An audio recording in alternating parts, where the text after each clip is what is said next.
Oh, good. I appreciate that, man. Thank you. Well, we're going in. You already know how we do with the introductions, check in on everyone, and then we're going to go ahead and introduce our guests of the hour. Yay, yay. Yo. Welcome. Welcome. What's going on, beautiful people? Beautiful. Hey, hey. Oh, yeah. Hey. Because that needs to be right. Okay. What's going on, people? Thank you for tuning in for another episode of Technically Speaking News. So we are giving you news that you can use. Yeah. The timing was great there. Good time, Bobby. Our timing was so off. But people, you already know it's fine. It's fine. We're just gonna move on. Big deal. We're giving you news you can use. Don't forget to comment, like, and subscribe, share, tell a friend, tell a friend. Let's get those plugs in, people. Yes. And today is different. But before we go on in, Bobby, how was your weekend? How was your weekend? Well, it was wet this weekend. It was very rainy here. Okay. So went by a lot quicker than I wanted it to. Man, quicker than a hiccup. Trust you me, I understand. What about you, Dr. Poole, OG Millennial? How was your weekend, man? Look, you was active on the gram. I was like, wait a minute. Every time I scroll up, I see him. I see him more than I see me. And I'm on there. It's all about the editing, man. I made a 15-minute video. If you chop that shit up right, you could put out like 10 to 20 clips. Nice. And it'll last you 2 weeks. That's good. Yeah, man. That's I just relaxed at home and recouped, Yeah, that's all I did, man. I recuperated the last 2 days. I ain't mad at it, man. That's good, man. Rest up. How about you, Corey? Man, you know what? Saturday, I just can pretty much chill. My kids they go to a STEM program on the weekend, and it's downtown LA, and they had Hope Fest out there. Hope Fest is Miles Minnick, Lecrae, and a couple other gospel rap artists, and they were doing it big. They had probably about half of the if not more than half of the LA Coliseum packed. You know what I'm saying? And I heard of Lecrae before. Those other names I'm not too familiar with, though. Well, Miles Minnick, he's not new. He's been rapping for about 10, 15 years in the gospel circuit. But he's signed to DJ Head, which is one of LA's main DJs, and he's really popular. And I'm like, hey, bro, do your thing. And he's doing it for Christ, so you can't be mad at that. Is he with the music slaps? His music slaps. Is he with the 116 crew? No, he's not. He actually isn't. Yeah, he's not with the Lecrae now. But you know what I'm saying?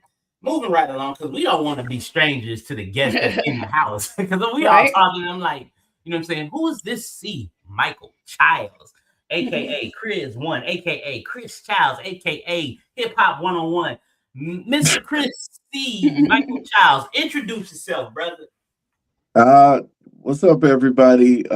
Again, thank you guys for having me here. I had a great time last time, so we here, and just plain old Chris will do today, all those monicals and the weird things. But I'm here. I'm here to celebrate a personal milestone in my life. I published a book. Whoa. We're going to get into that in a minute. You tell them who you are. I'm going to set you up. Congratulations, all right, Chris. Go ahead, Corey. You better at it than me, man. Knock yourself out. Well, what we want to do here, you know what I'm saying? Whenever you have a platform, right? And this goes to any of those out there. You want to highlight people who's not just influential, but also doing some good in the community, right? And then when they hit a milestone, you want to show your appreciation. So Chris, aka C. Michael Chiles, just recently published an anthology. You got to say it a certain right. Anthology? I don't know about anthology. Yeah, man. Bro. A short collection. I'll say that. A collection of short stories called Everlife, right? Yes. Now, I was privileged to have a screen copy before anybody else. I had an ARC, which is an author. What is it called? author review copy, which is Yeah. And I was blown away. I was like, I didn't know he was this good of a writer as far as storytelling. Now, the man, he gonna give you his repertoire. But again, this is a place where we want to be able to celebrate those we know and excel in different categories. See, Michael Chiles, go ahead and take it away, sir. Yeah, the book is called Everlife. It's a small collection of short stories that I put together after COVID. Everlife's the title. That one was the first one. It took the longest to write, and everything else kind of just showed up afterwards, just ideas and things like that. I just kept writing every day, putting together ideas and characters and little small innuendos of couples or men and women having discussions about their love, how they feel about each other, and things that may have happened in the past and things that may happen to them in the future. Um, it just kind of grew from there, and I tried to make the story short and very simple, not very descriptive. I wanted to leave that up to a lot of the readers. What the people look like, what they sound like, what the room looks like that they're in. Couple of things to set things up here and there, but no deep descriptions, just short introductions to topics that I think a lot of people can relate to and a lot of couples have gone through, and especially men. I wanted to make sure that the lead characters or any of the characters that are men in the book were stand-up guys and guys that you can relate to, and guys that were always handling their business and always up on who they are, and they were honest and they give good feedback and things like that. So yeah, that's pretty much the whole premise of the book. I'm proud of it. It's out there, and some friends like it. I haven't heard from all of them, but I'm getting some pretty good reviews so far. So, are we going to have a link up? Can we put up like some type of link to your book so we could have the viewers, go on ahead and get absolutely. that as well? I'm pick sure. That up. If I know Corey, it's already in his brain, and he's already got a way to figure out where the link is going to go. So it'll definitely be available for everyone. Show, you will get a link to Everlife. Yes, sir. Yes, sir. Thank you for that. Yeah. But how long did it take you, man? I was listening to you. How long did it take you in total to finalize the book itself? Like, how long did it take you to write this whole thing? That's a great question. I started when I got out of the hospital in 2021 in February.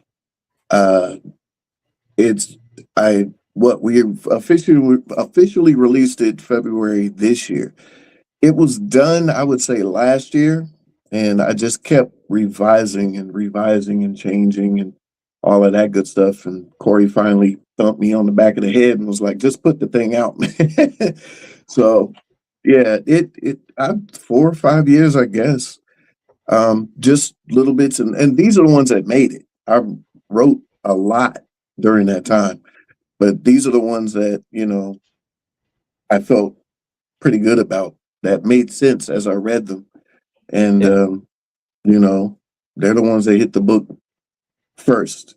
There's a lot more. I mean, volume 2 is almost ready.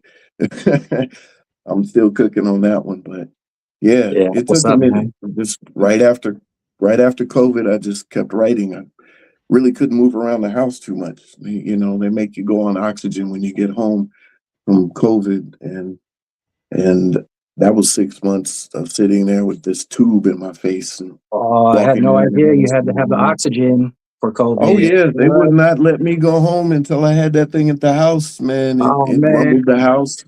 It was wild, but got through it. Did some exercises, got my legs back. Just went to writing every day. So, yeah. But I've always been a writer. But this particular set kind of, it just started to feel special to me. I'm no Stephen King, but Stop I playing like to yourself put short, little man. things. Shut up, This Corey. He always great. says that. It's a great damn read. Okay. Stop it.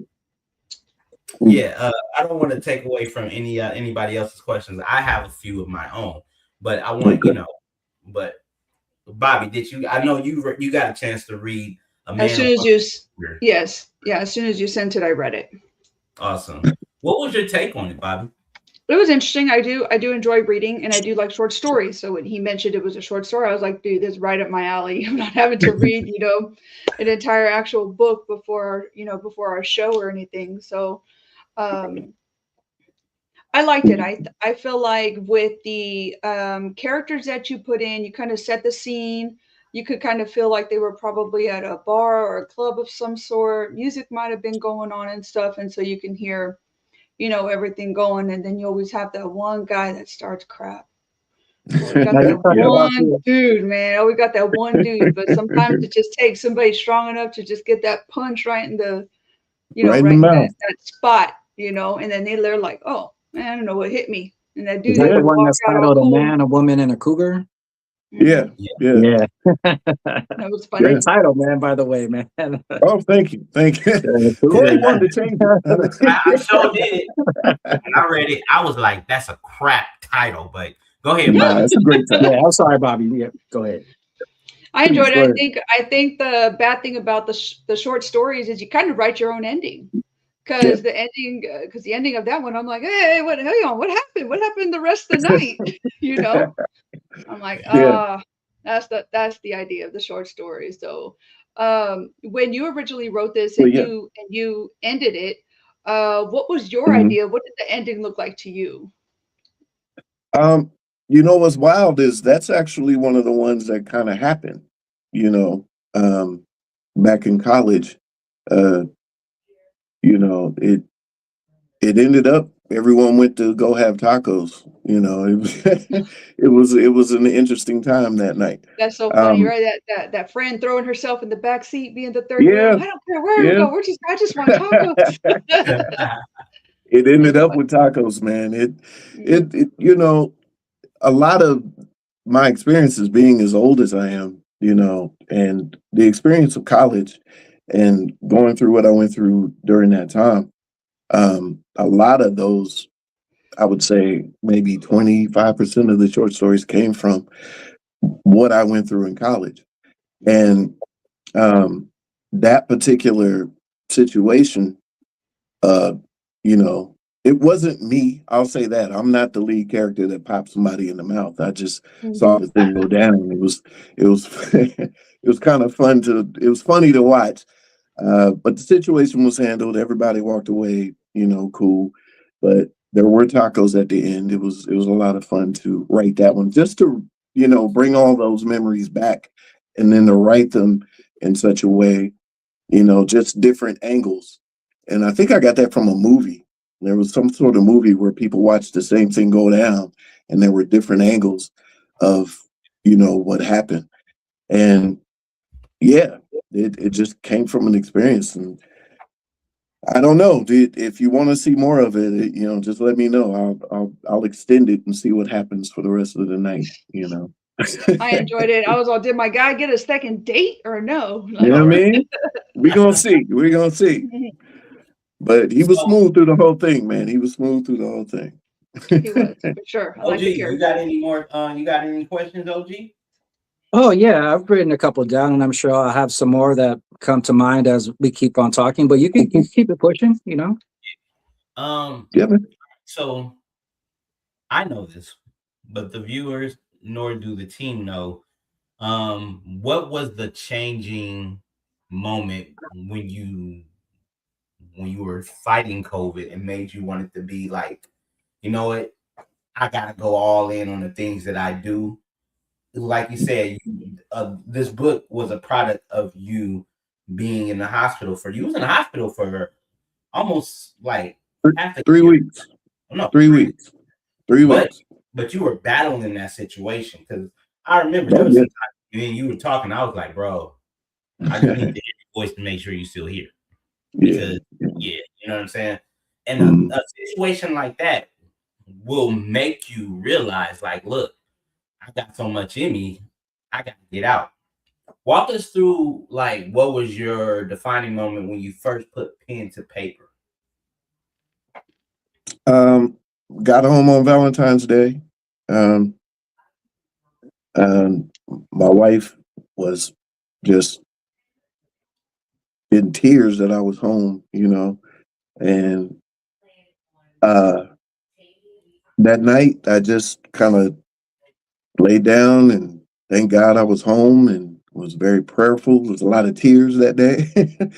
Right. But the next morning, I didn't really have my legs because, you know, you're in the hospital and I didn't really get to move around that much. And I lost a lot of strength in my legs and lower body. So I started a nice little workout regimen just to get myself back.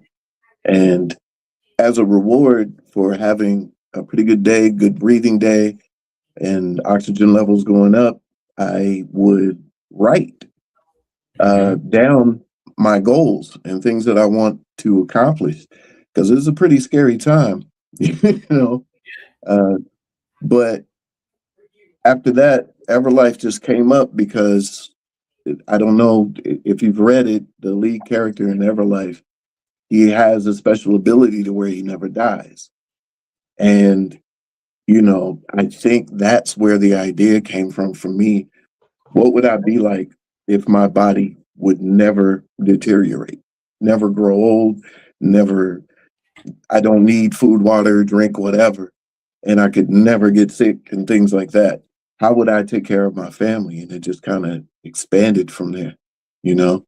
Yeah. And, you know, the life goals became very important. I just started knocking things out. Fix this faucet, paint this wall, you know, make this beat, you know, write this song, get this book out, you know. Yeah. And you face a lot of things when you're in there by yourself because the COVID thing during that time, you couldn't have any visitors. Right. You know, everything was FaceTime and everything, you know. And when I finally walked home, I got in the car and got home, man, I was just like, well, I'm gonna get a lot of more stuff done now and get it out of the way and do it with, you know, no bars, whatever I need to get done, I'll do it, you know. And go ahead. I'm sorry. No, I said you put a lot of things in perspective because of the fact that you have to. You have to. Life, right? You know, speaking of Everlife, like, go ahead, OG Millennial. Yeah, what was the shot they gave you, man? Like there was like 3 or 4 different shots to choose from. Which one did you get? Bro, you get the Pfizer one? No, when it was during the time when they didn't know what it was. I was getting a shot every day. I was taking 6 or 7 pills every day, every hour on the hour. They had no idea what it was that they were fighting. And the crazy thing is, the October before that, my sister died from the same thing. You know? Yikes. Yeah. So when I got in there, I was scared for my life. I was taking anything to keep me so I can get back to my family and eventually get this book written. But you know, that was the push, man, just sitting in there. And I had a notebook with me and I was writing all kinds of ideas and songs and calling myself a rapper. I'd zone out just so I can write some bars down. Some ideas to make beats when I got to the house, everything, man. When I got to the house, all kinds of creativity just spilled out of me. And this happened to be the book to come out of that. So, you know, I'm not thanking God for the condition, but it did kind of light a fire under me to get some things done. It all worked out. Yeah, I'm glad you're here, man. I'm so glad you're here, man. Yeah. Thank you. You're the guy, love man. this show, by the way. This is a dope show. You're the guy, man. First guy who ever let me get into a studio right here, man. Right. He recorded my first song, made my first beat. Yeah. He helped me out with the first show I had, man. And he even helped manage and put me up in a little spot in Long Beach, man. And he wasn't even a guy who charges you a bunch of money, man. It's so reasonable too, man. You still doing the music on the side too, or you just doing the writing now? Always, man. The music, the studio. If you could see it now, you got to come by, Don. See this thing. It's You in Long definitely Beach still? elevated. Yeah, I'm All still at right, the man. I might house. be there. We still cooking over here, man. And I'll show up. yes, Bobby come said on, she gonna come fly into on, town. come on. Well, so we've been talking about Geronimo and myself heading out there so we can do an actual live show together. Yeah. So, Okay, we can let's go. sit down somewhere, record and just go live and do our Yeah, man. show, all of us together. Come see me. You guys are welcome. Absolutely. We're gonna shoot it at Padnet. Oh, we can do that too. Yeah, Padnet is a You locked in at Patton. public access digital network. So For sure. we can use all their equipment. All we gotta do is sit down and talk. Press play. Nice. Yeah, man. Let's go. Thanks, Yeah, Don, man. Honestly, let me say, Don, you're actually first one that I saw on my publishing that would get a performance royalty. I think that night you performed at Club Cabanas in Long Beach, and we did all the business right, man. And I actually saw money from you performing. So thank you for that. I love the music, Nice. man. That's a hard hustle, though, man. Like, I wish Yeah, I would have had it's the tough. full dedication for it, right? Go out and because it's a process, man. It is a process. Definitely. And I is. wanted to ask you about the book too, man. If nobody else had Yes, any sir. questions right now, man. But like, a lot of people when they write books, they have like an editor guy who helps them out at the end. Did you do all the editing on your own, or did you have someone come in and like proofread it and give you like ideas to like drop stuff or add stuff like that? Like a proofreader. Nah, this the first shot out, man. It is what it is when it showed up on the pages, but I did, because of the way I work when it comes with music and how meticulous I am about that. I tried to apply that same thing to these short stories, and sooner or later the words just start to spill into each other because I'm reading it so much and going line for line. Does this make sense? Does this make sense? And all of that. As far as proofreading, I tried to do that via the computer, just spell checking, make sure the grammar makes sense, going back and rechecking again and being sure. And then Corey, he would take a look at it and read it. And if there's something he noticed, he would let me know. And we try to go back and make adjustments as far as that goes. Damn title. What's that? That title. Yeah, the title. But I stuck to my guns on that. That one, I had to have that title. That just made sense to me. It was simple. It's a good question, though, man. Thanks. Bobby, do you have any questions? No, I'm good. He answered my questions earlier. Yeah. Oh, okay. So it's gonna be a short podcast, man. I might as well just go home. Ain't nobody. Nah. I keep you going, bro. I can keep you going. I'll get up. we got quite a few. We got two more segments that you as an author, and a creative. You also we want your chiming in, sir. So yes, you're captain for the next 45. We're here, man. I'm here. But as far as like one out of all these short stories, tell us your favorite story and why. I think my favorite one is the one it starts with. It's called "She Don't Know My Name."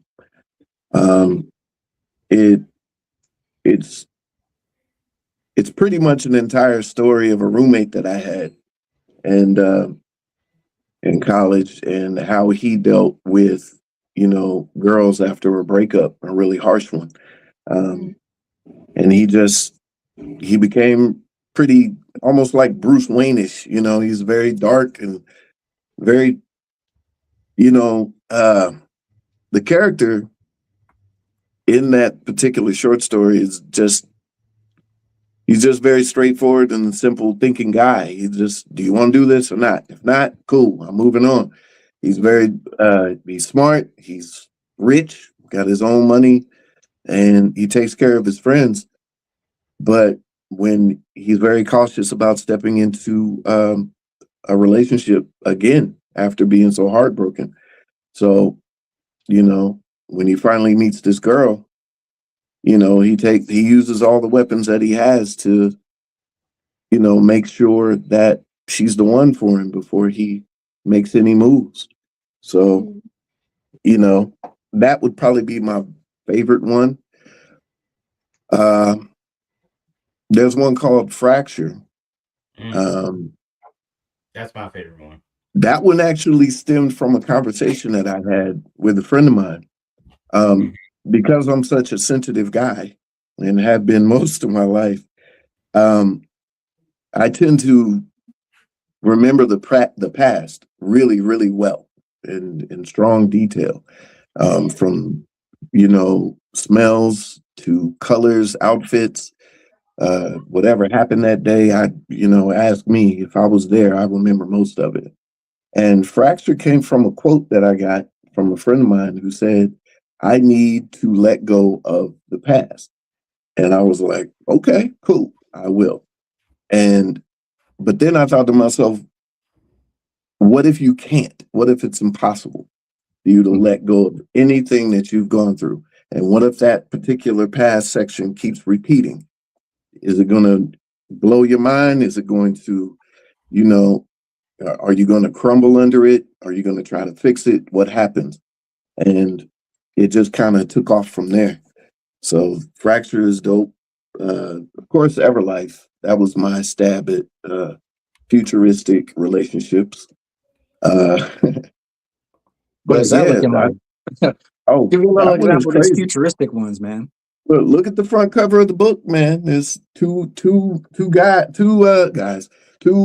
a couple in it's kind of my nod to Wakanda, you know, in that particular setting. And, you know, yeah, it's about family. And remember there it is. Hey, that's some beautiful. And that's the Amazon link. So that's the cover you get at the on the Amazon link. And the back, I think, is an excerpt from Fracture, I think.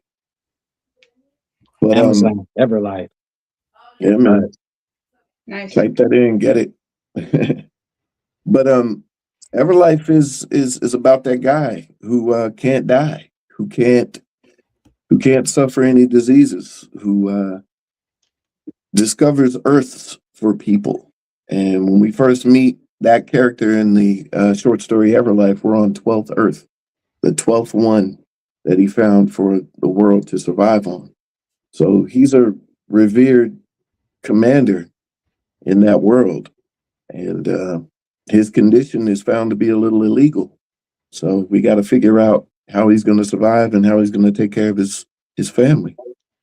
So Everlife is a dope. I'm buying it right now, bro. I appreciate that, man. $10.99, man. That is such a good deal on Amazon right now. It's less than $20, man. Talk to him. Tell him, go get it. Right now, Amazon. It took me less than 1 minute to purchase this book, guys. Go out and do it right now. It should be there in 3 days, right? Yep. Yeah, man. But yeah, those will be my ones. And of course, there's a couple others in there. There's one that I mentioned my frat in, Alpha Phi Alpha Fraternity Incorporated. Oh, dang. It's 1906 or something, right? 06 or something? It's the only year. 1906. It's the only year that matters. All right. Respect. But yeah, they're in there. But yeah, it was just a whole collaboration of memories that served me well and don't serve me so well, or didn't serve me so well. But it was also a growing thing for me. Once all that stuff hit the pages and the paper and it became a book, I'm able to move on and live in my present and you know, take care of my family now, take care of my daughter, take care of my wife, and make this music for these people. I actually finished a song. It's called Everlife. It is a theme song for this particular book. I don't know when it's coming out. I'm being really meticulous about it, in particular about how it sounds. So cool. Well, whenever you release it, yeah. So whenever you release it, you have to come back on so we can put it all together. That's a promise. We're gonna do that. Definitely. Cool. You know, by Everlife, right? Yeah. When people think about superpowers and they think about what's the best superpower to have, is some people say for living forever, right? But that is, I think living forever to me is almost like a curse. It's a gift and a curse, right? Yeah. You get to see your lineage, but then you get to see all your loved ones die. Yeah. Everybody around you, you know, from beginning to end, just go.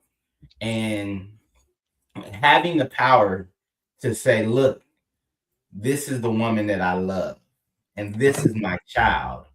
I'm giving them this same thing called what is it? Immorality. I mean immortality. Immortality. Yeah. I'm giving them this because I know that I cannot go on without them. But when you give your kids something like that, because obviously your spouse knows, but your kid may think in a different lining of you, because we all think differently, right? Especially they have the gift of immortality, but someone who they may love may not know that it's a possibility to share it. And it, like you said, it was illegal for them to do that in the story. It's like breaking the law for love. You know what I'm saying? What would you do for the person you love? Would you break the law if you can have them for forever? Right? And that's what I took from that story. It was like, you know what I'm saying? If I can have this person for forever, I would. And I will do whatever I can to make that happen. And he did. You know what I'm saying? But that's what I took out. That was one of the greatest love stories never told to me. Yeah. Well, that was cool. I don't know. It was just an idea, man. There's plenty of stuff out there like it. I guess the character that I developed, he was already a commander. He had already seen war. He had already seen death. He had already dealt with aliens and the like. So when he finally decided to be in love, of course, he had to share who he was and what he was capable of doing with the person that he loved, because that's how you build trust. That's how you build a foundation. A great relationship is based on trust. And when you're honest like that, you know, you move forward. Yeah, it. I don't know if I would choose immortality.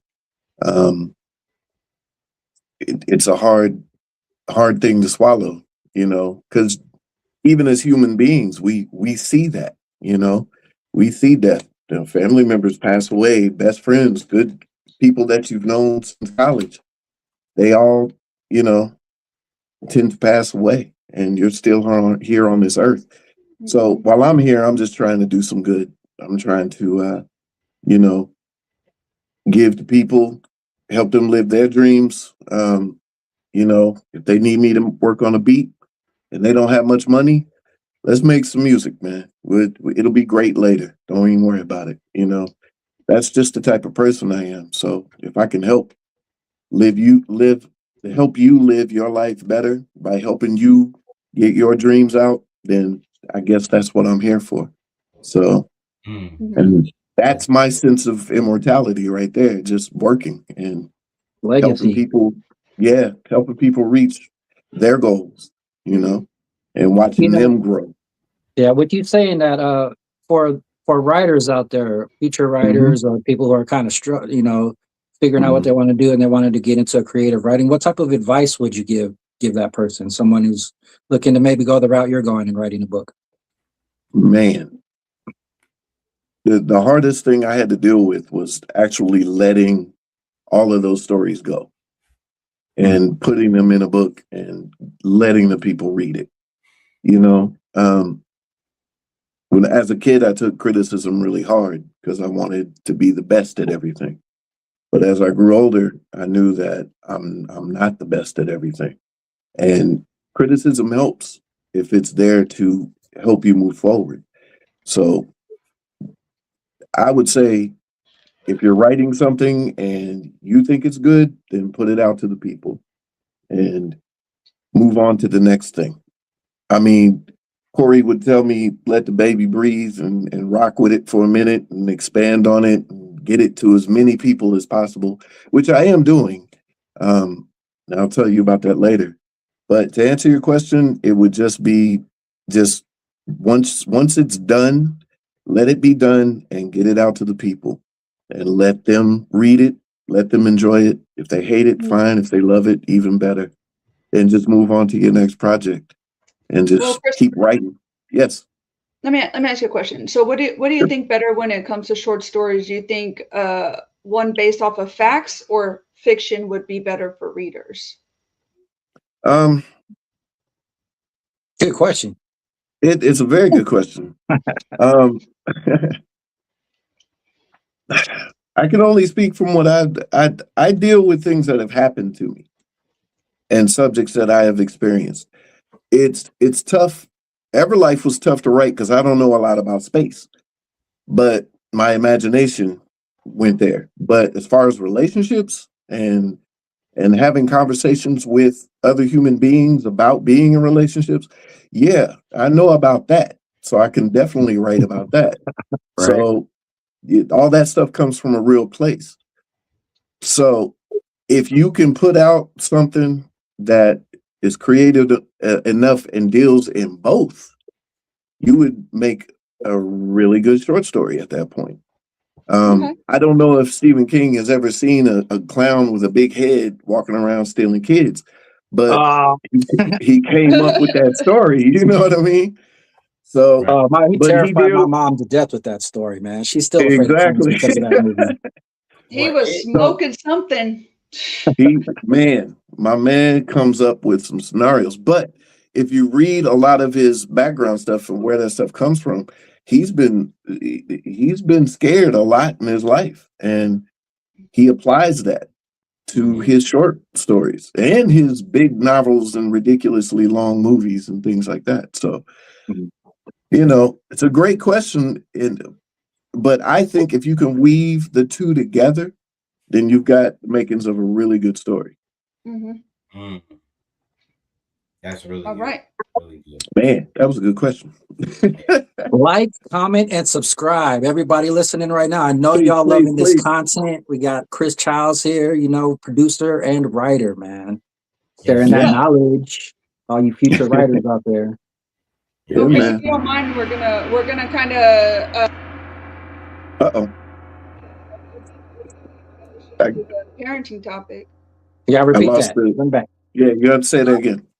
Okay. No, I was saying that we're gonna caveat off of what we're talking about your love for reading, and move it into the parenting topic and kind of apply the same exact thing into our everyday parenting life, right? Okay. And so I was thinking, what's the difference between knowledge and wisdom? Anybody? What's the difference? Wisdom is applied knowledge. Wisdom is knowledge that is applied, because you can gather data all day long and read, but if you are not applying what you're learning to your everyday life, there will be no improvement, right? Yep. Right. That's true. So I think that with the advancement of technology, we do often see people not reading as much, unfortunately, because I know my daughter, when she was younger, she would struggle with reading, so she would rather have the technology read to her. So it's like, you're not going to get anything from that. You need to read the actual words. And so the topic kind of stemmed from this, which was how do we teach our children to love to read, to get back to that black and white pages, so you can feel the pages as you're going through. You can smell the book, you can see the story, you can with as descriptive as the words are, and you learn to fall in love with reading all over again. How do we as parents kind to try to transition our children into wanting to read themselves if they don't love it? I got it. All right, tell me, what do you think? Okay. My daughter who's 23 now, the first book I read to her was How the Grinch Stole Christmas. I read that book to her every day when she was a kid, when she was old enough to understand what I was reading. Mm-hmm. I did the voices, I did the sounds, I stood up and acted certain things out. I did everything in that book I was supposed to do, right? It's a good parent. What a good parent. I did it every night. I think she was 5, 6 years old, 7, 8. And then after a while, she grabbed her own, got her own books that she liked. And she started reading exactly how she thought the voices should sound in those books. She'd act out the characters. She'd stand up, read the books. It'd become a movie for her in her head. And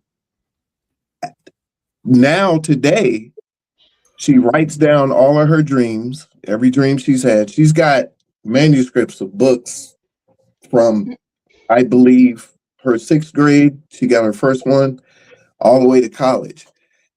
And she's got piles and piles of stories, books, short stories, lists of books that she wants to read.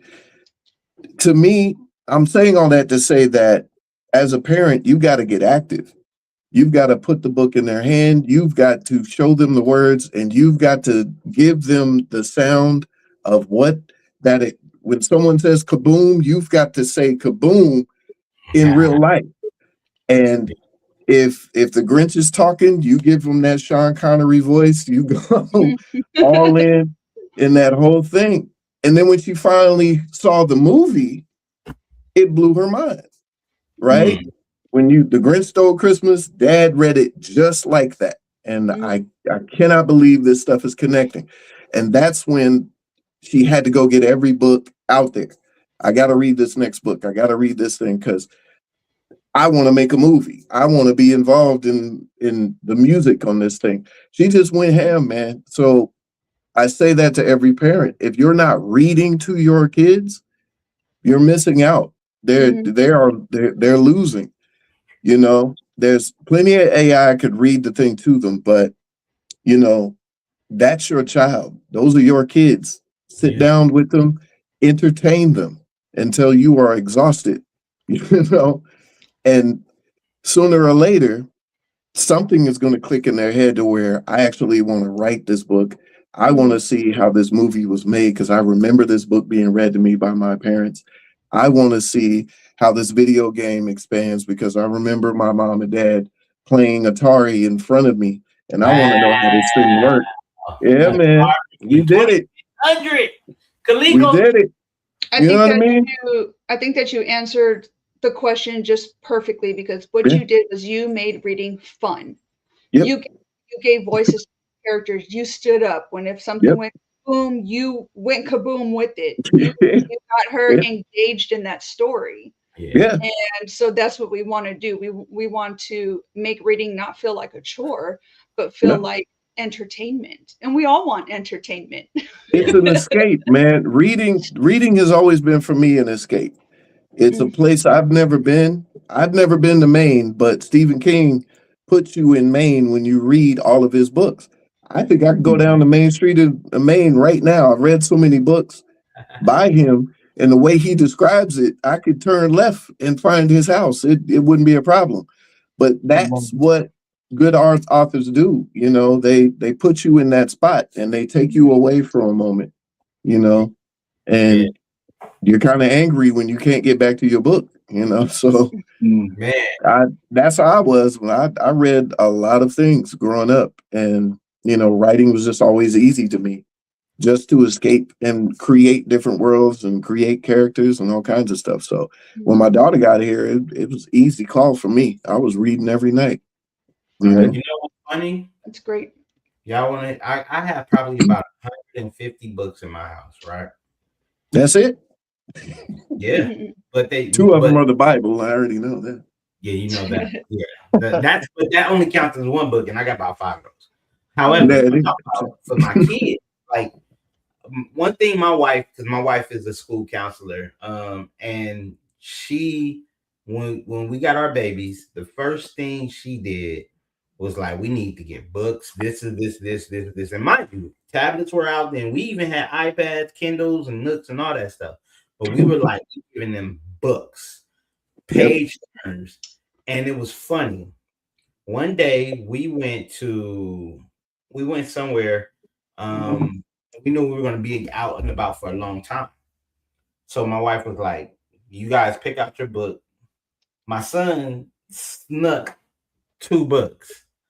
And at first I was about to get upset. And then I had to realize, like, he really likes reading.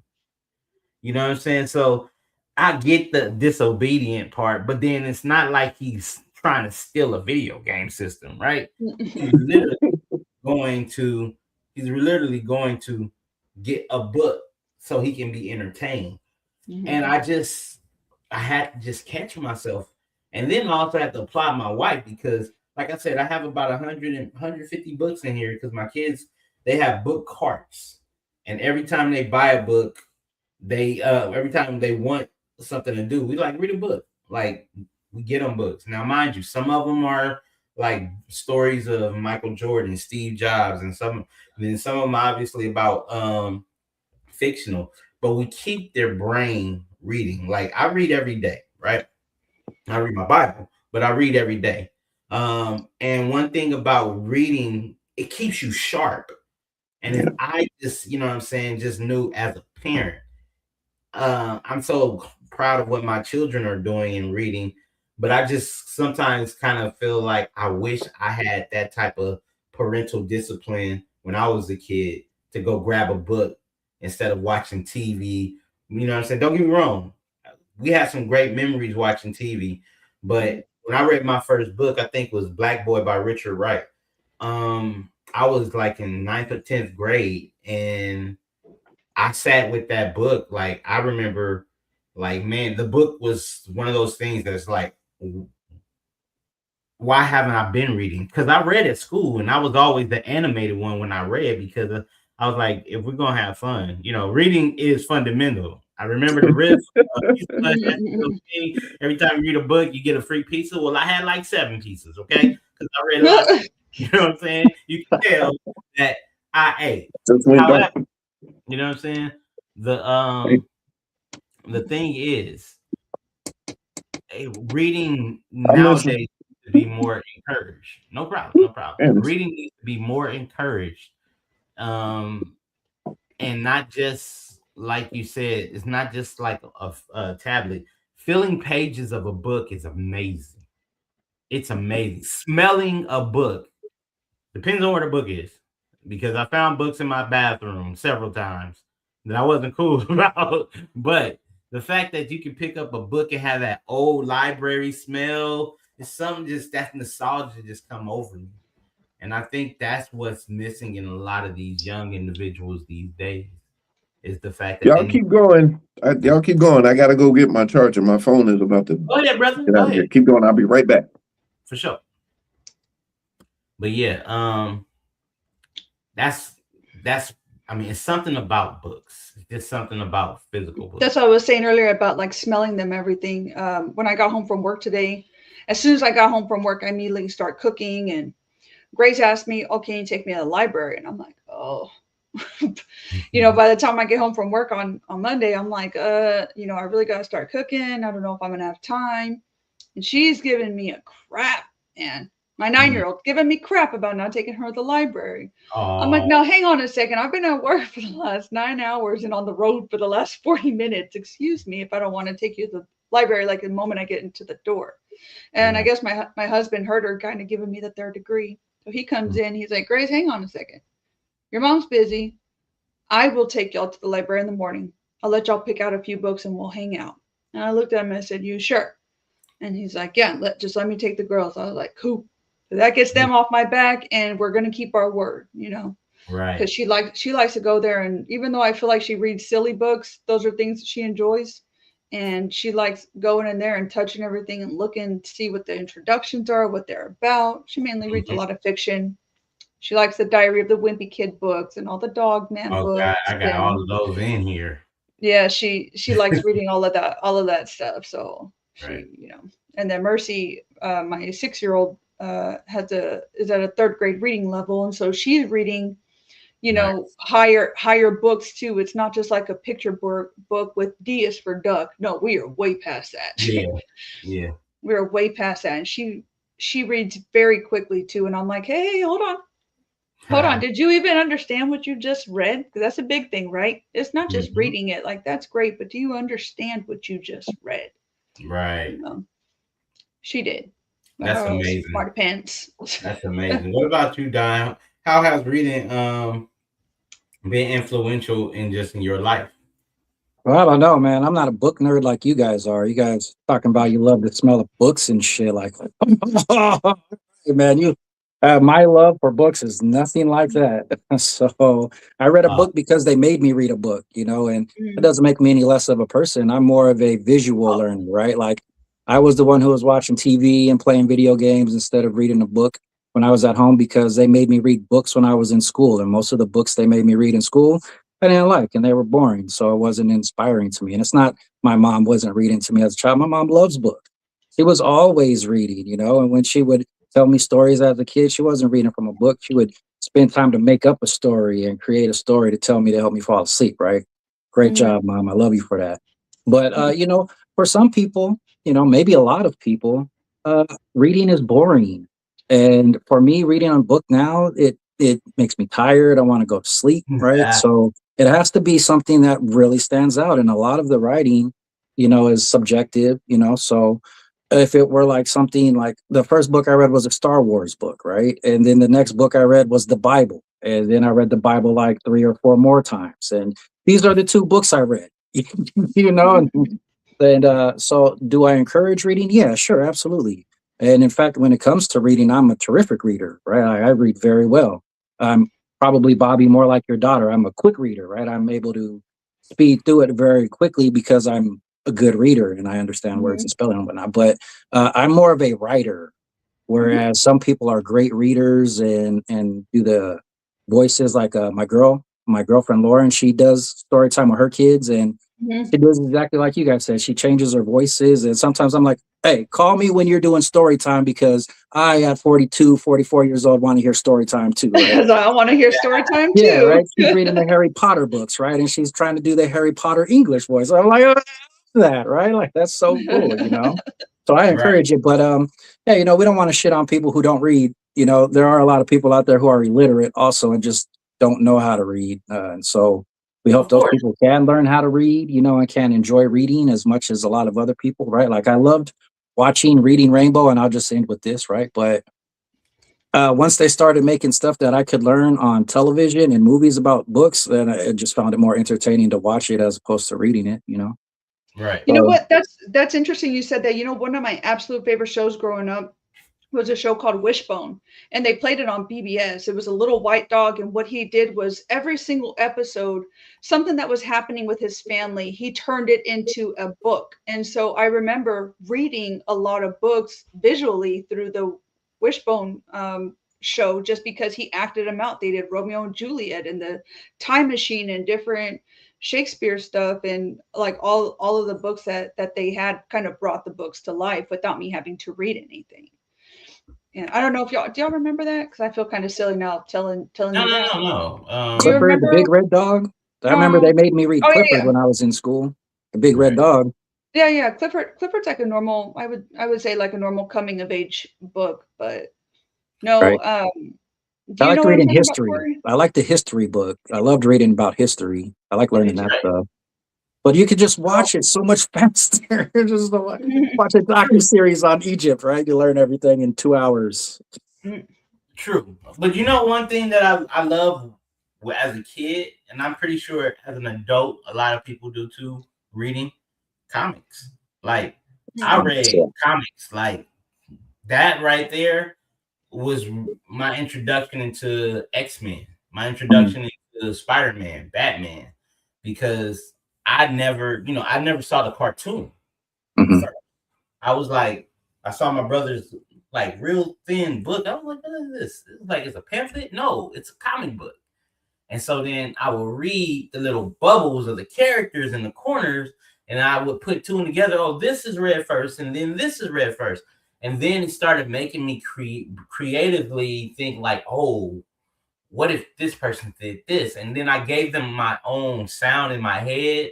Like in my head, Peter Parker never sound like Tobey Maguire. Never sound like Andrew Garfield. Never sound like what's old boy's name right now?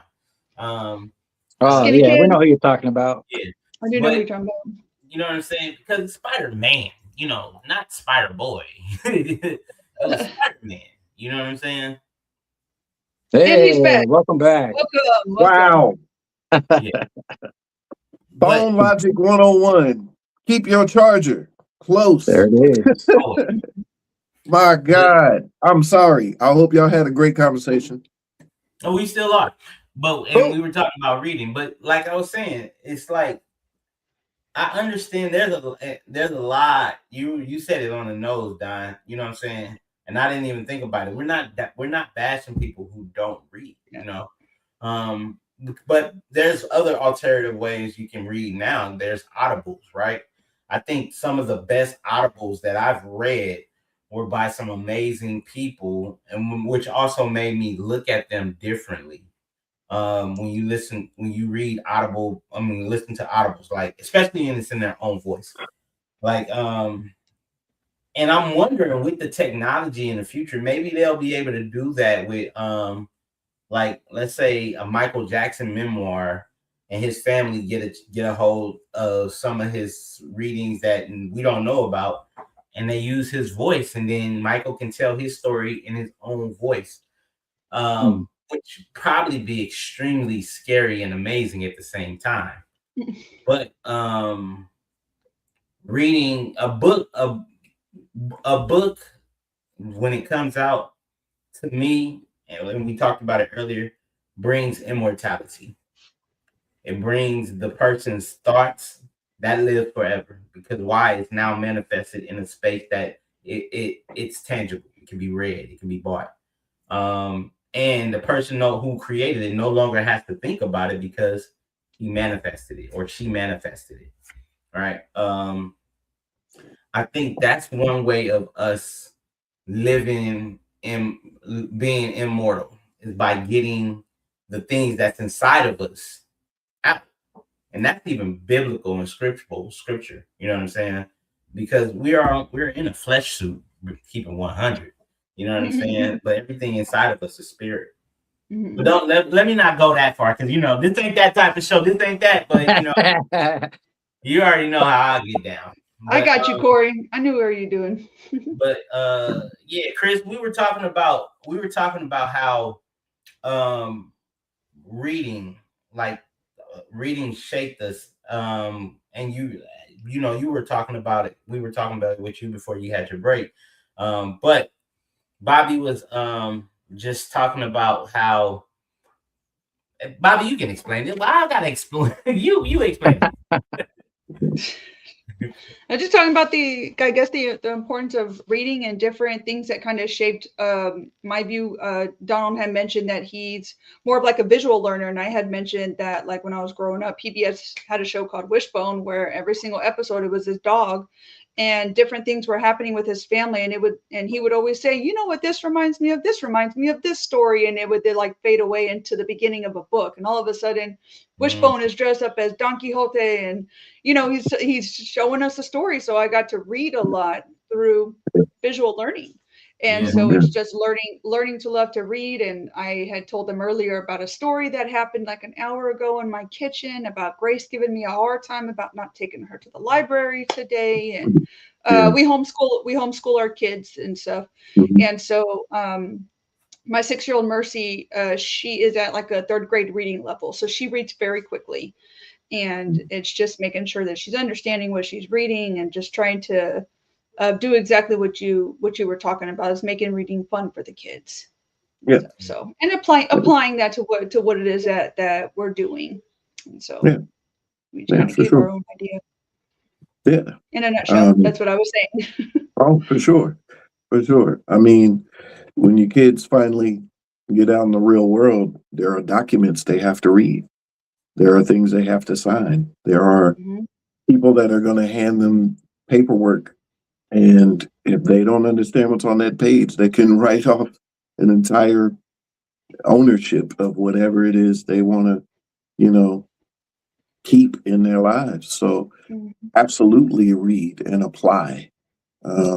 It was easy for me. I, didn't have too much growing up. So I read. I lived at my local library.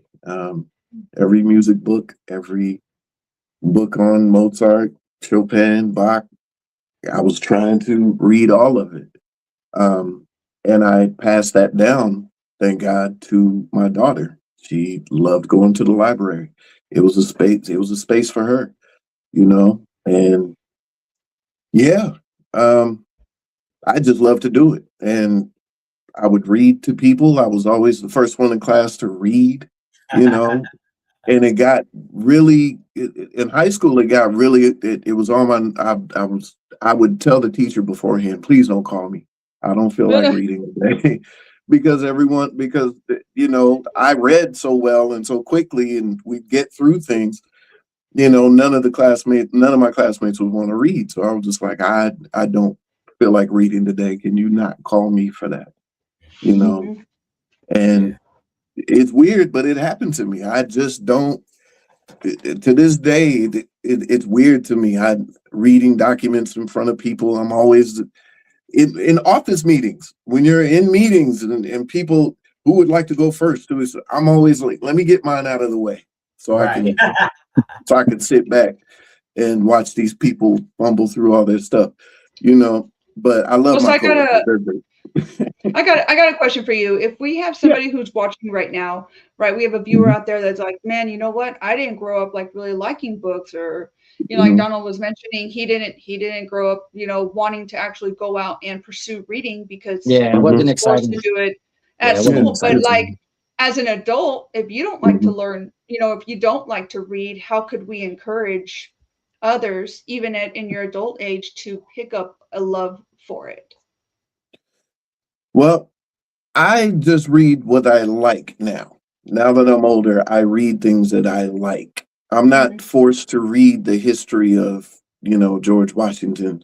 I read ruined it for what me, I man. like. Read this book. Read this book. These books suck, man. Why are you making me read these books? But here's the thing. The way that I would read books that I didn't like, how do I apply this? Who is this guy to me? If he's no one to me, I'm going to get right to it, write what I need to write, do the book review in front of everybody and get it out of the way. Okay, that's not out of the norm. Yeah, I would not pick anything that my mind would go off on and have a great time reading, Right. Biographies, history books, you read that stuff. But today, I read what I want.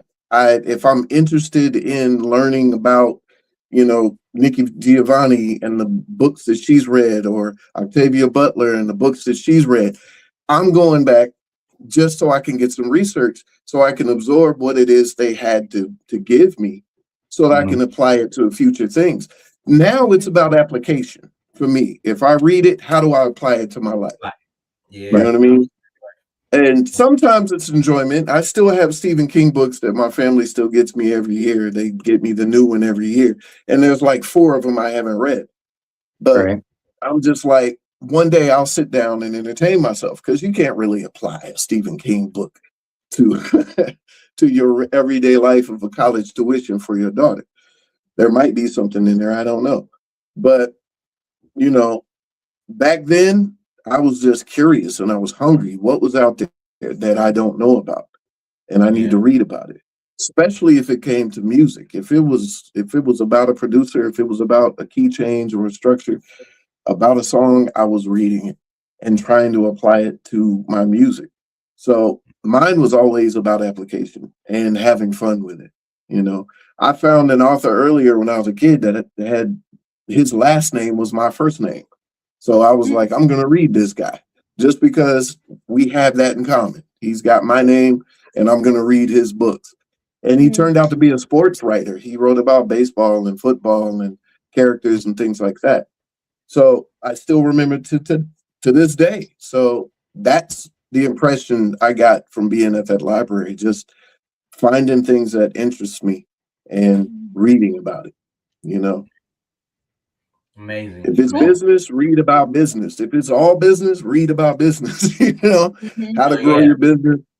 You know, if it's taxes, I read about that growing up. Everything, man. If I didn't know about it, there was a book that would tell me instead of just going to YouTube and typing in how do I do my taxes. You know, read about it. I was forced to read and try to figure it out that way. You ever had to do your taxes on paper? Not yet. Not on a computer. I had to do my taxes. Very first time I did mine was on paper. That's what I mean. You gotta read that stuff, man. You know. So you're saying reading contracts is important, huh? I gotta stop skipping and going straight to signature and signing these things. You gotta read a couple of things, man. You know, terms and conditions. Service regardless, I might as well just sign. Those things I like reading. There goes Donald. What do you mean I joined the army? What do you mean? That's what you put.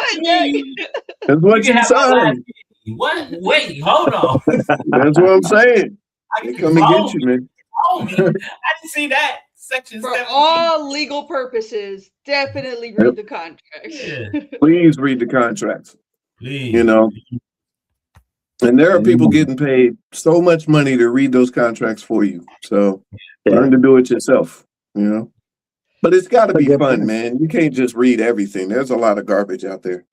Stuff that'll just mess your brain up. But, you know, be selective. Find an author you like. Read everything they have to offer. I always say, if you're going to read something, don't make it worth your while. Don't be a because that's a lot of time. Time is the most valuable asset we got, and if it's not going to help me make me money, build relationship, or even make me stand out in the crowd, make you a better person. If there are books out there that make you a better person, if you can apply the goodness in a book to your everyday life, keep that book with you. Share it with me. You know, read Everlife. Read Everlife. It's a great book. You know. Yeah, that's a great book. That book needs to be a movie. See, no one here. Y'all need to clap. Clap. Everlife. It's a great book. Yeah, I was just about to give the plug right now, man. Amazon, right? Pick that up on Amazon. $10.99 right now. Put the link up, man. New sound machines, yep. I'm not responsible for the sound machine, man. That's Corey, man. You should have been dropping bombs a long time ago, Corey. All day. It's all gang up on Corey. There go my bomb. All day. Oh, don't do that. Ooh. But yeah, man, I've just always loved it, and I'm lucky enough to have a daughter that loves to read too. So it was easy for me. You know, she would escape to her books, and it got really rough at one point. She would go a whole day and hadn't eaten a thing, and read every book that we ever got her, and we were like, you got to put those down, and you know, drink some water, you know. Take a bath, something, you know, come out of your room, you know. I've been here. My kids. I'm like, bro, you miss your face with put the book down. He's like, oh, I'm sorry. I'm like, I get it. You like the book. I'm happy. But eat. Eat something, yeah. But you know what I'm saying? It's about that time for us to start wrapping up the show. However, man, I'm so sorry I missed that thing, man. I will be more prepared when I come back with the second half of this book. No apologies needed, man. We thank you. Thank you for you being a guest, sharing your story with us, sharing Everlife with us. We truly appreciate it. There it is. There it is. Hey. So with that being said, Chris, please let us know what you got coming up. For you and in your situations. Okay. The 18th, I'm going to be at USC campus with the book. I'll be presenting the book in front of a lot of readers. There's this LA book fair that I'm a part of. So I'll be on the USC campus from 10 to 2 o'clock on the 18th. I believe that's a Saturday. I'm not sure. Check the date on that. Saturday, 10 to 2, USC campus, the LA book thing. LA Book Fair. Hip Hop 101 is expanding. We're going to be on a campus in Beverly Hills teaching some kids how to play the game. Hip Hop 101, it is a hip hop card game. Working on the book, the album for the book. I'm about 4 songs in. So there's a lot of interesting things happening there. Other than that, man, I'm just glad to be here. Thank you guys again for having me. You guys are some of the dopest people that I know. And I'm so glad that I have this platform and you guys are able to put me on it. So thank you for that so much, so much. Nah, so man. much. Thank you, bro. Thank you, man. Yeah, Yeah, man. for coming on and spreading your knowledge and sharing your book with us. It was great. You know Hey, what else you man, did, get the man? book. Read it. What's up? You maybe not have to come up with anything to write for this week, man. So thank you very much. You gave me an easy week this week. Good to have you on every Anything week. I can do to help, man. That's what I'm here for. You know? He said, Yeah. I got you, Donald. Yeah, man. Yeah, man. Again, thank you guys again. You guys are an amazing platform and you guys are an amazing group of people. Very intellectual, very smart cats, funny, it's comfortable. I love being here. Thank you again, man. Heck No yeah, doubt, man. no doubt. I'm still. Appreciate Can it. y'all still hear me? I'm having a Yeah. little bit of Yeah, trouble we with can hear you. But We can hear you just fine. before we go, Bobby, go ahead and tell the people what they can get from you in the Bexar County of San Antonio, Texas. Go. Hey, listen, if you're in the San Antonio, Texas area, I own a company called Patriot Restorations. We are a woman-owned, disabled veteran-owned small business here in the Bexar County area, and we focus primarily on water damage. So if you have a busted pipe inside of your home and you were able to get it fixed, but now you've got soaked sheet wall and sheetrock everywhere, what are you going to do? You're going to give me a call and we're going to have a talk and see what we can do to get you and your family healthy. So we're going to make sure and take care of you. Again, that's Patriot Restorations. You can reach out to me on IG at bobby.lopez.5, and I'm going to be under the same exact one on Facebook. So find me, hit me up. Let me know if you got any questions. And right on to my co-host, Donald. Let him know what you got in the LA area. Yep. I am cleaning swimming pools and spas and swimming pool filters. And it's coming up to summertime, so you got to get those filters cleaned. And if you want to know how to do it, you could reach me at O_G_millennial right here. And I could get those questions answered for you and give you a price on some quotes and whatnot. Also, after you like, comment, and subscribe here, go on YouTube to Millennial Nation Worldwide. And like that stuff too. We're trying to do a little side project here, and we're trying to get that off the ground. We need 100 people on YouTube, and we're about a quarter of the way there right now. So that's what we got. Nice. Congratulations. Thanks, man. Corey, what you got, man? It's your main man with the game plan, Corey Giovanni. Look, if you're in the area of looking to start your podcast, grow your podcast, monetize your podcast, go ahead, click in the link below and schedule a 30-minute free consultation call. I'll get you right with a framework to get you paid. We'll start your podcast from 1 to 7 days with links in there so you can monetize as well. And in the meantime, between time, we are out giving you news that you can use. Yeah, man. Be safe, guys. We'll get it one of these days.